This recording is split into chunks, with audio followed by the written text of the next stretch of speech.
Okay, welcome to Module 2, Cultural and Economic Disparity. In this module, I'm going to focus on the learning objectives and direct you to particular readings and videos where you can find the information you will need to accomplish meeting these objectives and taking the quiz.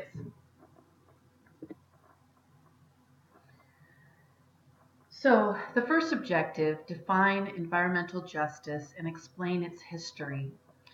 Make sure you spend some time visiting the website, the United States Environmental Protection Agency website. Here you'll find the definition for environmental justice according to the Environmental Justice Protection Agency, which is the fair treatment and meaningful involvement of all people, regardless of race, color, national origin, or income, with respect to the development, implementation, and enforcement of environmental laws, regulations, and policies. The goal of the EPA is for all communities and persons across the nation um, that can achieve the same degree of protection from environmental and health hazards and equal access to the decision-making process to have a healthy environment in which to live, learn, and work. The history of environmental justice. So I want you to spend some time exploring this a little bit.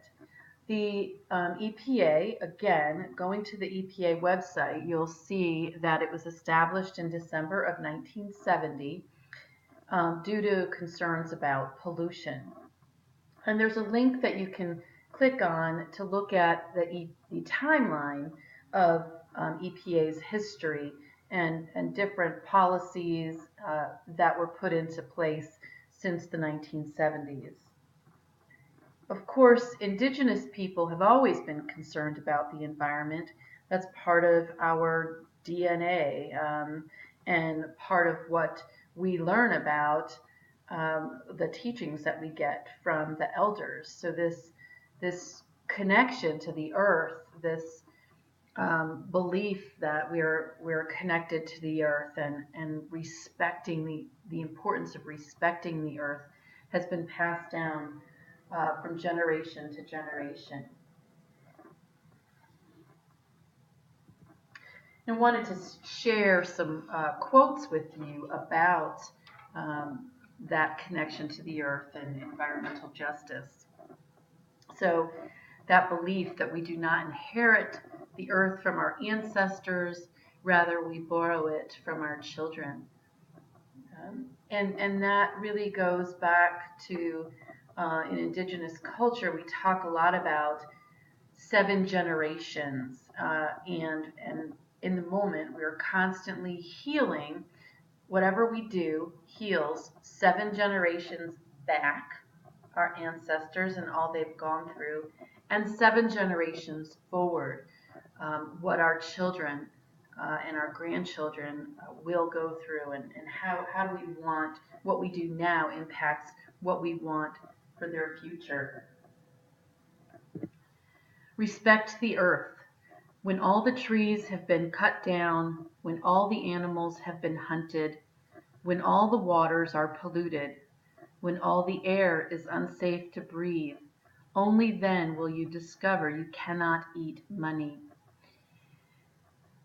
And I stop and think about this quote and how we're already here.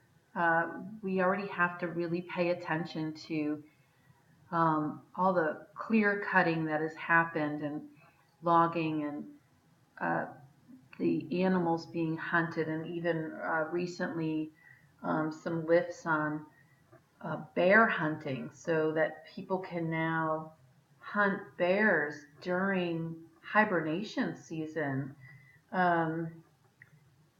which to me isn't really hunting. It's genocide of a creature. The waters that are already being polluted, and how so many of us have to go out and buy water. and people that can't afford to buy water, what happens to them as water becomes more and more expensive and will eventually be just for the wealthy. Um, and air is already unsafe to breathe, and there's been a major increase of asthma because of air pollution. So all of these things that are they are already happening.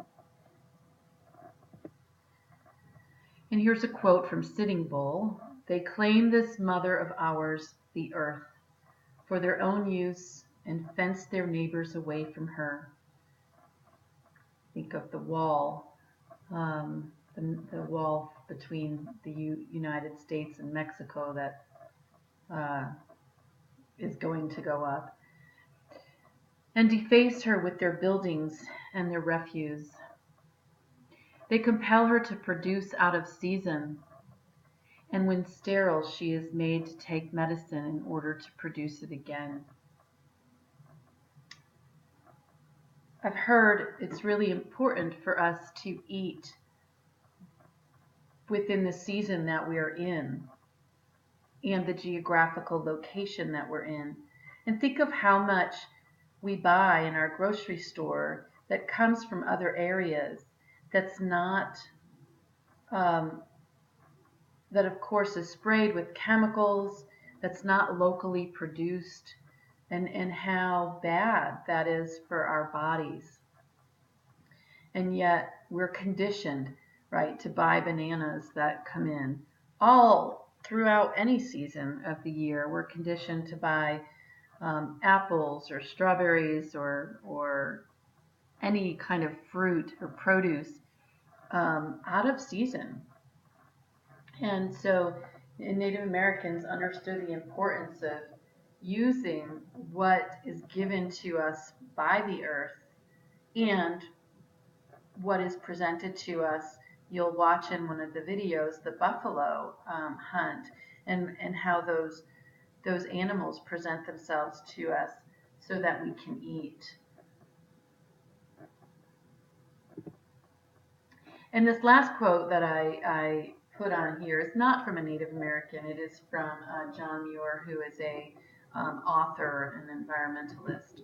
Um, when one tugs at a single thing in nature, he finds it attached to the rest of the world. And I really feel like that goes along with that the Native American saying that we are all related, that everything is connected, the web that I was talking about earlier in the course. So Native Americans have been called the original environmentalists. And here's a video from a 1970s public service announcement about pollution. And um, and I want you to think about, with this video, I want you to think about how cultural appropriation, um, although the commercial may have been impactful to some degree for some people, it truly stereotypes Native Americans. Think about Hillary Weaver's article about skin color of Native Americans from the beginning of the course that you read, and my story that I shared about on discussion board about my friend whose elementary school class asked her if she lived in a teepee. So this commercial really perpetuates that stereotypical native, quote unquote, Native American, and how Native Americans continue to be seen as how we were in the past.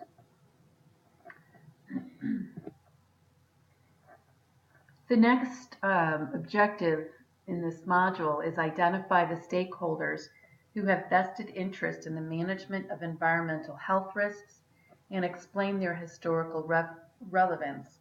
Of course, I think we all have vested interest in the management of environmental health risks. However, we all don't pay attention to that. These two required readings will help you look at which agencies, which department of government and agencies are involved in environmental protection. And it highlights what each agency that's involved, and of course, the importance of environmental justice in the White House. Um, it also explains in these readings as well, it also explains the involvement of the public and how they have to make sure, each agency has to make sure that there is a method for the public to be involved in discussion about the issues, the environmental justice issues. So, of course, I also want you to keep in mind that the importance of environmental justice from the White House and how, depending on who is in the administration, the importance of environmental justice and the issues are going to be looked at differently and change. So currently, of course, we have the Trump administration, and I want you to consider, this is one of the optional discussion posts, consider doing a search on the Trump administration and the changes that they have or plan to make in regards to environmental issues in the United States. Share a link to one news article or video, and I provide an example here. Analyze it. Analyze how it does or does not align with your personal values and your profession's values, and explain that in the discussion post. The last objective in this module is identify and critically analyze environmental health disparities from racial, nation-state, and economic perspectives. The video links in the required section of this module can help you gain more awareness here, and I encourage you to watch the shorter videos prior to watching Standing Silent Nation, because it'll help you understand some of the pieces talked about in Standing Silent Nation.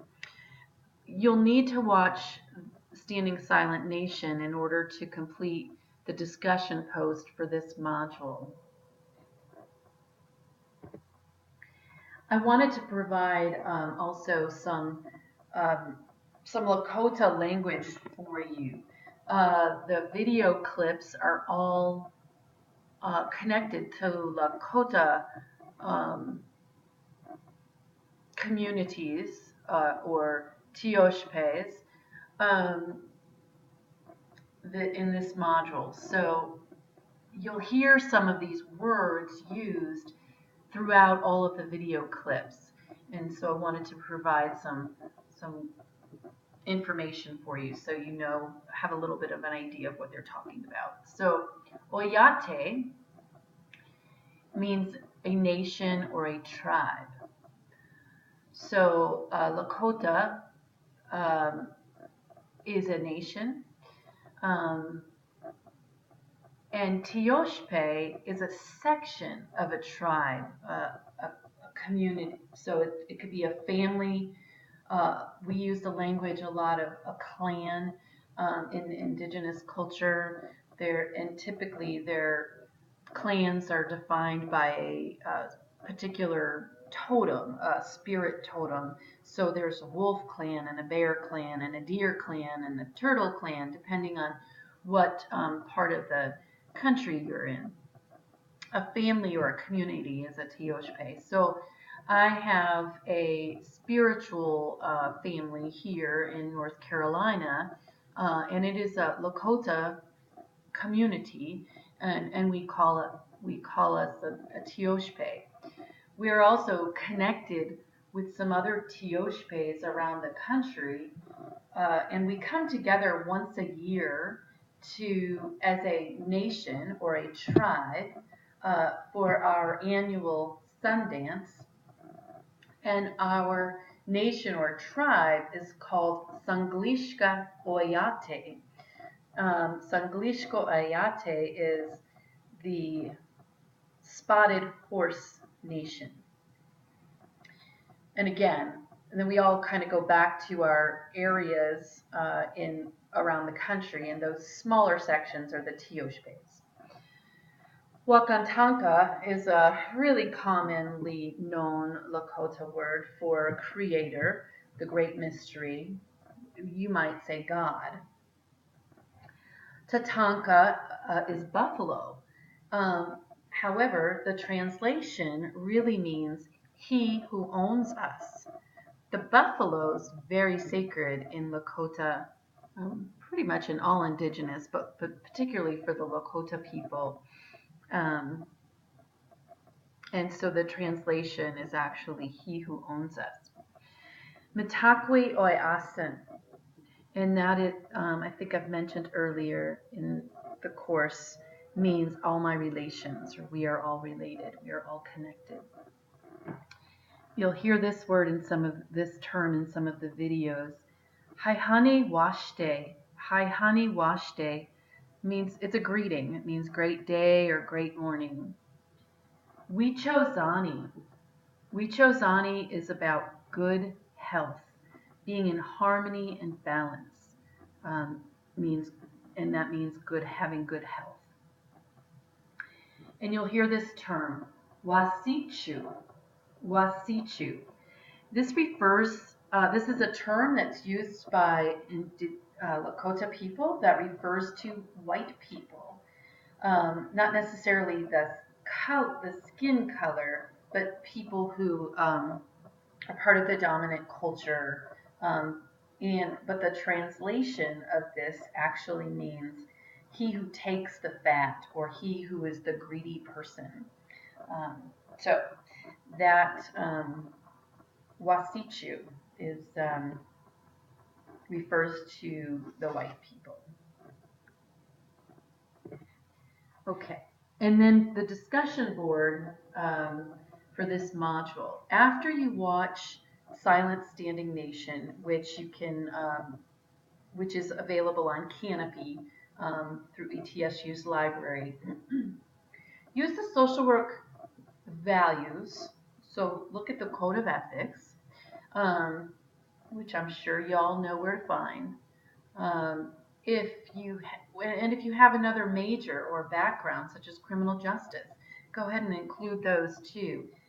And look at those as well as your own values around this issue that's presented in this film. Describe the values of the Native people versus the government about this issue. How do their values align or not align with your own and your professions? How does the government's values impact the Native people in this community, this Tioshpe? Critically analyze the events that took place and the issues. What does this have to do with cultural and economic disparity? What does it have to do with environmental justice? And support your argument with at least one reference, and these can be from the required or suggested readings. It can also be from, just including the Code of Ethics that you use to support your argument. And then also include one new video link that supports your argument. And this needs to be a new video link. It can be a 2-minute clip that you find on YouTube, or it can be a 2-minute clip you find on Films on Demand through ETSU's library, or a full-length movie that you find. It's up to you. And find a photo that could go along with your discussion post, and include that as well. So I look forward to reading your discussion posts, and good luck going through Module 3.